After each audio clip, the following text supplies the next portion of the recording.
Everybody, what's up? So recently I got thinking about making this video for a particular reason. What ended up happening is I don't know why it started or what I read, but I started getting articles, probably because I read from it a few times, Screen Rant. And one of the things I don't like is their best of and worst of lists. The reason is with some of them, I really don't feel like they're very well written. There's a lot that's not paid attention to when they do the piece about the movie, like they show an image of it, the cast, whatever. Because sometimes what they'll do is they'll say like, "Oh, watch this on Tubi or whatever," or they'll say not available for streaming.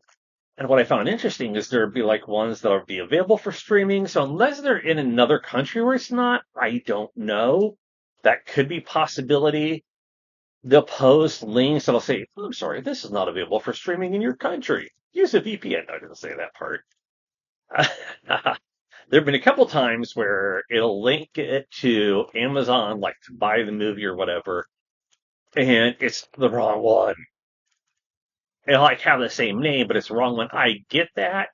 But before you do that, you should really be paying attention to what you are doing. Now, that I've said that, I understand that humor or what have you is subjective. Not everyone's going to have the same, feelings or what have you towards the media. The problem that I have with some of the stuff that I've read really feels like it's a cheat sheet. Yeah, you have to get like so many movies talked about within a certain amount of time. Fine, I get that. But you could be doing a little bit better because a lot of the movies that get talked about, like The Worst of, for example, there's one movie that I don't think gets the attention it deserves, and I actually have a copy of it on DVD. I should have grabbed it, and that's called Plump Fiction. Plump Fiction is basically a spoof of a lot of different movies. Obviously, you can tell Pulp Fiction. He stars the wonderful Julie Brown. Judy Tenuta is in it.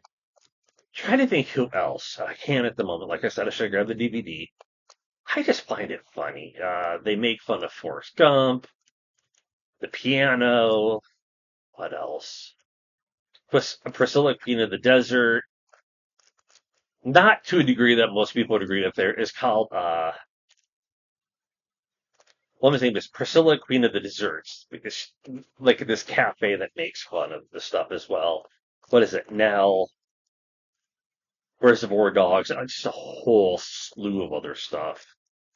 And the reason why I find it so funny is not because of just because of Julie Brown, but the way they make fun of stuff. I had never seen Forrest Gump. Well, I think I've seen part of it. I don't remember seeing it all the way. Yeah, I've seen bits and pieces of it, but it was, from what I saw, it was all right, but I couldn't really judge it from what all I saw. And that's just it. It's just when you, like I said, it just feels like a cheat sheet. You question, are they watching this stuff or not? Dracula Dead and Loving It was not on the list. They focus primarily, from what I saw, was on Leslie Nielsen, who was a funny guy. There's so many wonderful movies, especially with comedy in that. Yeah, I've seen him in a couple that weren't as great, but that's, actors will take gigs, and even if they don't like it. He was trying to think. There was one movie that I saw him in. I liked him in it. Oh, crud. But I can't remember what it is. I should have brought this stuff up. It's like a 4th of July thing. Um, he was funny in it. The rest of it is like, I'm kind of watching it now. He's the only funny part that I've seen so far. They kind of make fun of Roger Moore and the stuff that he does, which in reality, to me, I mean, he's put out a couple of good films, but otherwise, what else? Blazing Saddles was on one of their top lists. I'm like, but it was too far back for a lot of people's taste. Once again, I understand comedy is subjective. There is some use of a word that people don't like, but one of the other things people really have to understand is, like, if you're writing an article for a current generation of audience, right? You have to write about stuff that more or less appeals to them. Yeah, they may have a lot of people on there that, from different generations who continue to watch newer movies and that. But even with parody movies, you don't see that many these days. And I did agree with a few of the ones they had on there. Scary Movie 5. That was trash. When the Wayne brothers left, it was just like, these are getting awful. The only way they can make them better is if they come back. Uh, it's the truth.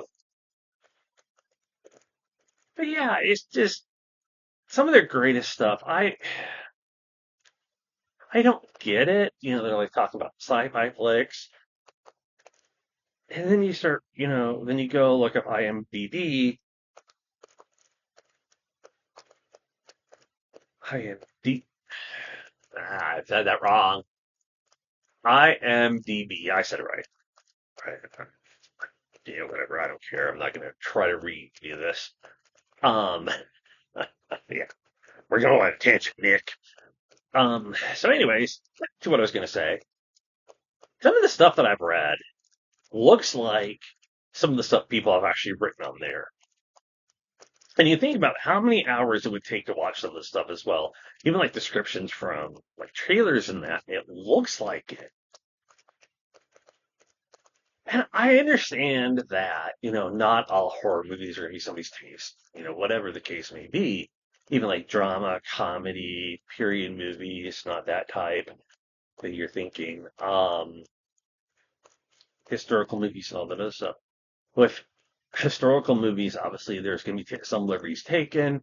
Movies taken from books, obviously, there's going to be some liberties taken as well. Hey, best one is still going to be The Princess Bride, hands down. I don't care what you say. In my opinion, it'll be better than the book. Uh, but yeah, it's weird.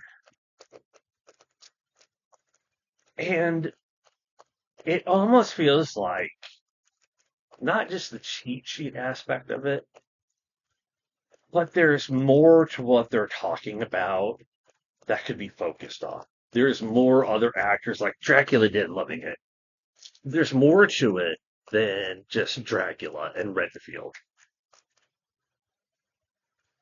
They mentioned Brooks playing Van Helsing, which is great because he's in so many of his own movies. But as time went by, he started going into bit parts, for himself and really letting the other actors come forwards.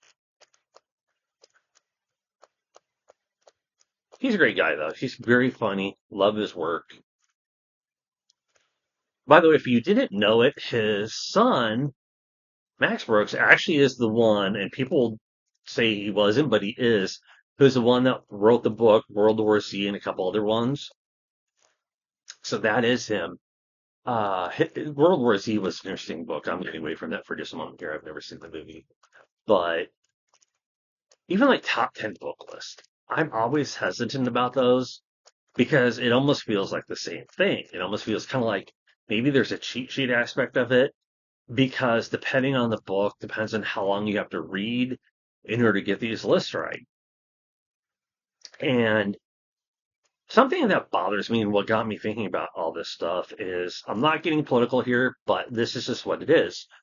With book bans, there are people that actually have not read the books. What they're finding out is there are websites, and this is what got me thinking about it, with these cheap sheets. Cheat sheets.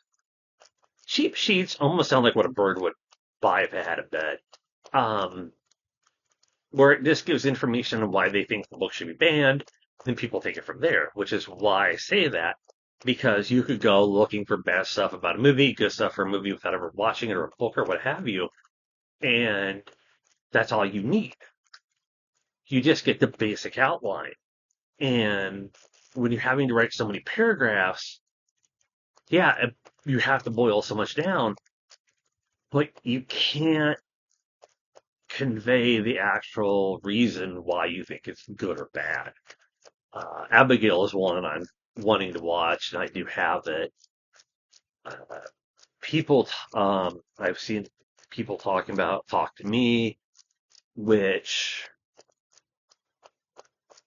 it was another one I'll be watching here soon as well, because the brothers who are behind it are the driving force behind Raka Raka, which is really funny stuff. They had a lot of trouble with it. It's up on YouTube. I know there's some stuff that's been deleted, unfortunately. They do a lot of practical effect work, so they got into it when they were younger. And if you don't talk about stuff like that, you're not really giving the audience what they deserve. In terms of I'm trying to think of a lot of these because they're ones that I was just like, I don't know about this. Um, if it's not like something I'm interested in, like, drama, I'm really not into. Westerns, I've heard people talking about this stuff about some westerns. Like, it doesn't sound good to me. I want to watch the original Westworld. By the way, Westworld was written by Michael Crichton. Trying to get a copy of that book is, hey, that is expensive. Good grief. Let's bring that back in print. Honestly, though, it is. I mean, I like Jurassic Park, the book, and the movie. The book is more imaginative, but come on, with the movie, obviously, you have the lawyer being eaten while he's on the cracker, so yeah, it works for me. Oh, heck. Best scene in the movie, hands down, in my opinion. But yeah, it's just, and I didn't know there was a follow-up book to it as well. Hollywood, it's just, it amazes me. Not Hollywood itself, but all these movie reviewers and that. And honestly, I'm just like, okay, I know people who watch movies, and I'd rather go based off of what they talked about because they're not doing it for so much money. They're not, have a time frame to work on anything like that. They watch a movie, they talk about it after they're done, boom, you're good to go. And there's a lot of movies that I've heard about that sound interesting. I start to watch and not my cup of tea, but I can watch them on Prime, no problem. Or Hulu. I don't like Hulu now. They kind of scrubbed a couple lines from Robin Hood Men in Tights that I wasn't happy about, but what can you do? Paramount. I watch movies on Paramount, and it's worth Paramount at least because you see this stuff. Even if you haven't heard anything about it, you're like, okay, like what was it? Clive Barker wrote a series of books, and I haven't read them all.